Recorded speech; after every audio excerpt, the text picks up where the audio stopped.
जय हिंद साथियों, चलिए आज हम पढ़ने वाले हैं कूलाम का नियम, जो आपकी 12th फिजिक्स लिए मोस्ट इंपोर्टेंट क्वेश्चन है। कूलाम का नियम चैप्टर नंबर फर्स्ट से ये स्टार्ट होता है तो लास्ट तक कहीं ना कहीं आपके यूज में आता है। कई बार बोर्ड एबी बोर्ड एग्जाम में पूछा गया क्वेश्चन है, ठीक है। 5 नंबर 3 नंबर में हमेशा ये पूछा जाता है। देखिए इसको अच्छे से क्लियर करते हैं हम कि कूलाम का नियम होता क्या है। एक बार में हम इसको पूरा अच्छे से समझ लेते हैं, ठीक है। देखिए इसकी जो डेफिनेशन है वो कहती है कि किन्हीं दो बिंदु आवेशों के मध्य लगने वाला बल, बिंदु आवेश हम मानते हैं Q1 और Q, इनके मध्य लगने वाला बल इनके आवेशों के परिणामों के गुणनफल के अनुक्रमानुपाती होता है। तो F का मान या बल का मान क्या होता है? इनके आवेशों के परिणामों के गुणनफल के अनुक्रमानुपाती होता है, ठीक है। तो इसको इक्वेशन नंबर देंगे हम फर्स्ट। और फिर कहता है कि इनके बीच की दूरी को हमने माना है r, दूरी के वर्ग के व्युत्क्रमानुपाती होता है। दूरी के वर्ग का कैसा होता है? व्युत्क्रमानुपाती। तो व्युत्क्रमानुपाती इसलिए हम लिखेंगे इसको बटे में या अपॉन में। समीकरण नंबर देंगे इसको 2 ना, ठीक है। डेफिनेशन समझ में है आपको कि दो बिंदु आवेशों के मध्य लगने वाला बल इनके परिणामों के गुणनफल के अनुक्रमानुपाती होता है और इनके बीच की दूरी के वर्ग के व्युत्क्रमानुपाती होता है, ठीक है। तो इक्वेशन फर्स्ट और इक्वेशन सेकंड हम इससे बना लेंगे। देखिए अब f का मान आ रहा है दोनों के बीच में, तो हम क्या कर सकते हैं? समीकरण 1 व 2 से, समीकरण 1 और 2 से इनको दोनों क्या कर सकते हैं? साथ में लिख सकते हैं। तो हो जाएगा आपका F बराबर Q1 Q2 अपॉन R का स्क्वायर, ठीक है। यह अनुक्रमानुपाती का सच है। यहां तक क्लियर है। अब हम अनुक्रमानुपाती हटाने के लिए क्या करेंगे? नियतांक लगाएंगे, और नियतांक हम अभी तक क्या यूज में लेते हैं? K। तो इसकी जगह हम क्या रखेंगे? F बराबर K Q1 Q2 R का स्क्वायर। ये आपका होता है पराविद्युतांक, इसलिए इसका नाम हम यहाँ पर लेते हैं, ठीक है। अब देखिए आगे चलते हैं इसमें, तो हम इसको करेंगे सॉल्व। उसके लिए हमको चलना पड़ेगा दो पद्धतियों। पहली पद्धति होगी आपकी SI और दूसरी होगी आपकी CGS, ठीक है। तो हम पहली बात करते हैं SI पद्धति से, ठीक है। यहाँ पर वायु या निर्वात में जो K का मान होता है वो कितना होता है? K बराबर 1/4 पाई एप्सिलॉन 0, ये एप्सिलॉन 0, ये होता है वायु या निर्वात में K का मान। जो एप्सिलॉन 0 होता है ये क्या होता है आपका? ये होता है विद्युतशीलता, ठीक है, इसकी विद्युतशीलता। तो इसका मान आप यहाँ पर पुट कर सकते हैं K का। तो क्या हो जाएगा? F बराबर 1/4 pi epsilon 0 Q1 Q2 R का स्क्वायर, ठीक है। यही सबसे ज्यादा आपके यूज में आता है। इसको इक्वेशन नंबर दे देंगे हम थर्ड। सबसे ज्यादा यूज में आने वाला कॉन्सेप्ट है तो ये F बराबर 1/4 pi epsilon 0 Q1 Q2 upon R का स्क्वायर, ठीक है। ये वायु या निर्वात में हमने इसलिए वायु या निर्वात में जो विद्युतशीलता का मान होता है वो कितना होता है? तो एप्सिलॉन 0 लिखेंगे हम 8.85 into 10⁻², इतना होता है वायु या निर्वात में विद्युतशीलता का मान। और जो पाई है आपको पता है, पाई बराबर 3.14 हम पहले से यूज करते हैं, ठीक है। इसी वैल्यू को यहाँ लिखते हैं, इन दोनों का मान यहाँ पर रखेंगे तो 1/4 पाई एप्सिलॉन 0 का मान निकाल सकते हैं। लिखेंगे इसलिए 1/4 पाई एप्सिलॉन 0 बराबर 1 तो वैसे 4 है तो 4, पाई का मान कितना है? 3.1 इंटू एप्सिलॉन 0 का मान कितना है? 8.85 इंटू 10⁻², ठीक है। ये मान हमने यहाँ पर रख दिया। अब देखिए इसको जब सॉल्व करेंगे आप और ऊपर ले जाएंगे तो ये माइनस की वैल्यू में चली जाएगी प्लस में, तो ये मान निकल कर आएगा 9 इंटू 10�9, ठीक है। 1/4 पाई एप्सिलॉन 0 का मान निकल कर इतना है 9 इंटू 10 मीटर स्क्वायर प्रति कूलाम का स्क्वायर। इस मान के बराबर ये होता है, ठीक।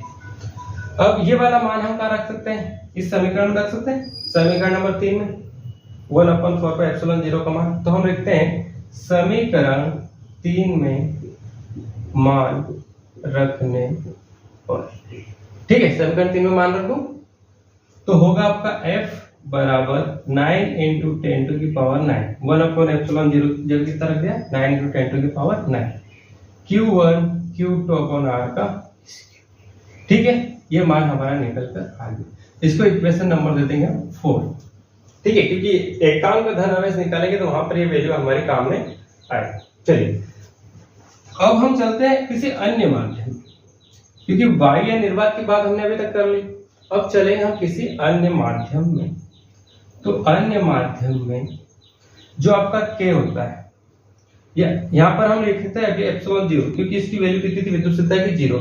लेकिन यहाँ पर अन्य माध्यम में इसका मान 0 नहीं होगा, क्योंकि कुछ ना कुछ इसकी वैल्यू इसका मान होता है। तो यहाँ पर हम लिखेंगे F बराबर 1/4 पाई एप्सिलॉन, यहाँ पर मैं 0 नहीं लगा रहा हूँ, epsilon Q1 Q2 upon R का। ठीक है, अब देखिए चूंकि एप्सिलॉन बराबर एप्सिलॉन 0 K होता है, क्यों होता है K आपका हो जाएगा परावैद्युता, और जो एप्सिलॉन 0 हो जाएगा आपकी विद्युतशीलता। क्या होगी विद्युतशीलता। ठीक है, तो इन दोनों का इसकी जगह पे ये वाला मान रख सकता हूं।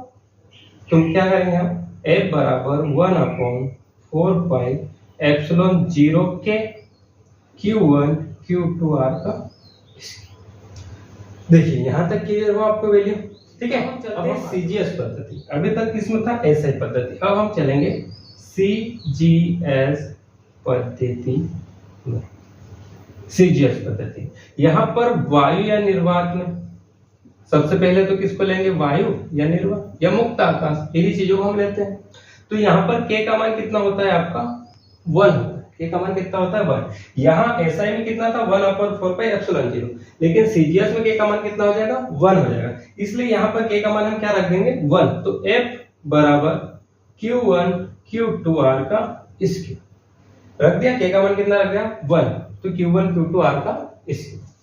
ये तो पहला हो गया। फिर माध्यम ले लेते हैं, क्योंकि यहाँ तो वायु निर्वात था तो कुछ माध्यम नहीं था, लेकिन यहाँ पर माध्यम रहेगा। तो हम परावैद्युतांक लगाएंगे, तो F बराबर 1/K लिखेंगे, Q1 Q2 R का स्क्वायर। यहाँ पे K आपका क्या है परावैद्युतांक। ठीक है, यहाँ पर आपका कूलाम का नियम खत्म हो जाता है। दोनों पद्धतियों में निकालकर बता दिया।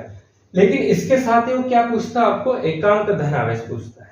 ठीक है, तो हमको वो भी निकालना आना चाहिए। कभी कभी क्वेश्चन में पूछ लेता है कि एकांक धन आवेश भी निकालिए। तो एकांक धन आवेश के लिए हम क्या करते हैं, देखिए मैं आपको बताता हूँ इस साइड। जब एकांक धन आवेश की बात करें तो हमको इक्वेशन नंबर 4 पर काम करना पड़ेगा। ठीक है, एकांक धन आवेश, एकांक धन, इसमें कुछ मान दिए जाते हैं। जैसे यदि F बराबर होता है 9 इंटू 10 टू की पावर 9, ठीक है, R बराबर 1, और आपका Q1 बराबर Q2 बराबर Q, इन दोनों का मान किसके बराबर रखता है वो Q के बराबर, और दो वैल्यू हमको पहले से दे देता है।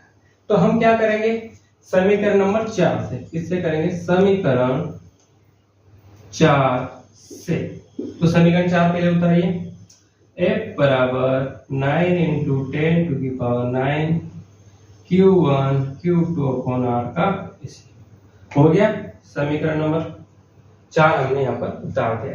अब जिन जिन वैल्यू का हमको मान दिया है, जैसा F का है, R का है, Q का है, ये मान यहाँ पर इसको पुट कर देंगे। 9 F का कितना है, तो 9 इंटू 10 टू की पावर 9, यहाँ पर 9 इंटू 10 टू की पावर 9, वैसे ही Q1 की जगह Q, Q2 की जगह भी Q, R की जगह 1 का 1।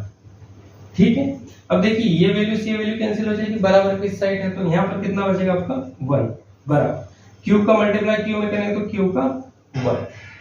ठीक है, 1 का वर्ग करेंगे तो 1 के आएगा, लिखने की जरूरत नहीं। तो यहाँ पर क्या हो जाएगा Q बराबर 1 या Q बराबर प्लस माइनस। ठीक है, ये होगा आपका एकांक। इस तरह से हमको पूरा कूलॉम का नियम करना है, जिसमें कुछ पॉइंट है जो समीकरण बनाए बहुत इंपॉर्टेंट है, वो अगले वाले क्वेश्चन में, ये जो आगे हम डेरिवेशन करेंगे उनमें भी आपके काम में आए। ठीक है, अच्छे से आपने पूरा वीडियो देखा होगा और सारी चीजें आपको समझ में आ गई होगी। ठीक है, मिलेंगे नेक्स्ट वीडियो में। कुछ और हम ऐसा डेरिवेशन लेके आएंगे जो आपके 12th एग्जाम के लिए इंपॉर्टेंट है। ठीक है, थैंक यू।